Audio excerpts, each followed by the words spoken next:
বিশ্ববিদ্যালয় বা পাবলিক বিশ্ববিদ্যালয়ে কোনো ছাত্র রাজাকার না। 1971 সনে বড়জোর 1% রাজাকার ছিল, বাকি 99% ছিল মুক্তিযোদ্ধা। কাজে আজকে যায় সন্তানদের দেখছেন তারাও মুক্তিযোদ্ধার সন্তান, তারা এই জনযুদ্ধের মুক্তিযুদ্ধের সন্তান।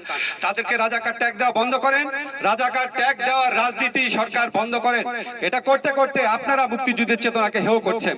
সেকেন্ড কথা হচ্ছে, আমাদের ছাত্রদের উপর যারা গুলি চালিয়েছে, মেরেছে, এটা হচ্ছে ফৌজদারি অপরাধ, এটা হচ্ছে মার্ডার, এটা হচ্ছে কালপাবল হোমিসাইড, এটা মৃত্যুদণ্ডযোগ্য অপরাধ। অবশ্যই এই অপরাধের বিচার করতে হবে এবং এই অপরাধে সরকারের যেসব মন্ত্রী, আওয়ামী লীগের যেসব নেতা প্রকাশ্যে ছাত্রলীগকে এই আন্দোলন দমন করার নির্দেশ দিয়েছেন, তারা এই অপরাধের এই অপরাধের সহায়তাকারী হিসেবে তাদেরকে বিচার করতে হবে। দেশে যদি কোনো অপরাধ হয় সেটা দেখার দায়িত্ব আইন শৃঙ্খলা বাহিনীর, বিচার বিভাগের, ছাত্রলীগের না।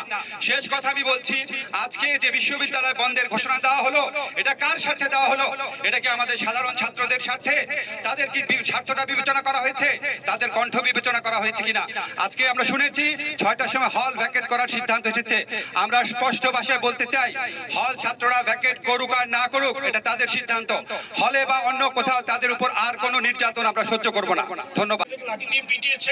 যারা বৈষম্য চান, যারা কোটার ভিত্তিতে নিয়োগ চান, যারা দেশে কোটা রাখতে চান, তারা তো সেই রাজাকার দেশি আদর্শে লালিত।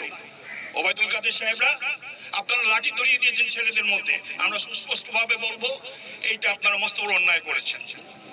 ছেলে পেলেদেরকে একে অপরের প্রতি লেলিয়ে দেওয়ার কোনো অর্থ থাকতে পারে না। ছেলেরা যুদ্ধ যে দাবি করেছে সেটা নেতার যথার্থ ন্যায্য। তারা চাচ্ছে কিছুই না, চাকরিও চাচ্ছে না আপনার কাছে, চাচ্ছে চাকরিতে প্রতিযোগিতায় সুস্পষ্ট ন্যায়ভিত্তিক অধিকার। সেখানে আপনারা কোটা করে রাখছেন। 56% ঘোষিত, কোথাও 86%, কোথাও 96%। তাহলে ছেলেমেয়েরা পড়ালেখা করে করবে কি? এত বেকারের দেশে তারা তাদের স্বপ্ন প্রথমেই দেখতে পাচ্ছে, আপনারা বদ্ধ করে রাখছেন। আপনারা তারপরে এগিয়ে তো কোটা রাখছেন, তারপরে পিএসসির দিকে তাকান, নিয়োগগুলোর দিকে তাকান, সব জায়গাতেই সাধারণ ছেলেমেয়েরা আসতে পারছে না। কাজে সাধারণ ছেলেমেয়েরা মুক্তিযুদ্ধের চেতনায় বৈষম্যের বিরুদ্ধে দাঁড়াবে, সেটাই স্বাভাবিক এবং তারা তাই করেছে। আজকে আপনারা তাদের বিরুদ্ধে সবাইকে লেলিয়ে দিয়েছেন। রংপুরের যে ছেলেটা, সেই ছেলেটা দাঁড়িয়েছিল, পুলিশের সামনে দাঁড়িয়েছিল। কি জন্য দাঁড়িয়েছিল? তার আত্মবিশ্বাস ছিল যে পুলিশ অন্তত গুলি করবে না। পুলিশ গুলি করেছে। প্রথম গুলির পরও ছেলেটি দাঁড়িয়েছিল, তারপর পুলিশ গুলি করেছে। আমি বুঝতে পারছি না এই দেশে পুলিশ কি করে পারলো এরকম সামনে একটা ছেলে দাঁড়িয়ে থাকা অবস্থায় দূর থেকে তার উপর গুলি করতে। ছেলেটি তাতে কারো যদি থ্রেট ছিল না ওই অবস্থায়। তার সুস্পষ্ট অবস্থা আমার নিজেও 42 ছোট আছে, আমি পুলিশকে চিনি। আমাদের পুলিশকে তাদের চরিত্র পাল্টাতে হবে। আমাদের পুলিশকে সাধারণ শিক্ষার্থীদের মতো সাধারণ জনগণের পাশে দাঁড়াতে হবে। আপনারা তো ছেলেকে মারেননি, আপনারা কৃষককে মেরেছেন, কারণ ওই ছেলেটা একটা কৃষক পরিবারের ছেলে। আপনারা বুঝতে চেষ্টা করেন আপনারা কাদের বিরুদ্ধে দাঁড়াচ্ছেন। এদেশের জনগণ চায় তাদের ছেলেমেয়েরা যোগ্যতার ভিত্তিতে সামনে আসুক, সেটা কনফার্ম করেন। এই পরিবার কেন্দ্রিক যে ব্যবস্থাটা আপনারা চালু করেছেন, সেটা থেকে জোরে সরে পরিবারতন্ত্র এই দেশে চলতে পারে না। এই দেশ গণতান্ত্রিক, এই দেশ মুক্তিযুদ্ধে আমরা গণতান্ত্রিক ধারার পক্ষে লড়েছি। আমরা মুক্তিযুদ্ধ দেখেছি, আমি মুক্তিযুদ্ধ দেখেছি।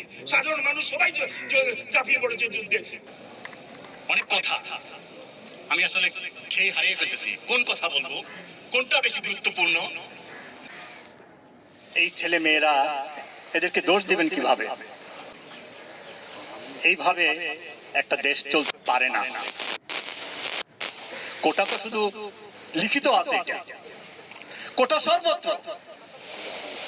বিশ্ববিদ্যালয়ের শিক্ষক নেওয়ার ক্ষেত্রে আবার এই কোটা নাই, কিন্তু অন্য কোটা আছে। যখন যেই দল ক্ষমতায় থাকে তখন সেই দলেরই মানুষ শিক্ষক হবে, প্রমোশনও তাই। এটাও একটা কোটা। দলের না হলে পরে প্রমোশনে নানান ফায়দা ফন্দি ফিকির আটে, আর দলের হলে সুরসুর করে প্রমোশন পেয়ে যায়, দলের হলে ভিসি হওয়া যায়, দলের হলে সবকিছু পাওয়া যায়। এইভাবে আমাদের বিশ্ববিদ্যালয়কে, আর বিশ্ববিদ্যালয় university has to be universal. এই বিশ্ববিদ্যালয়গুলো তো বিশ্ববিদ্যালয় না।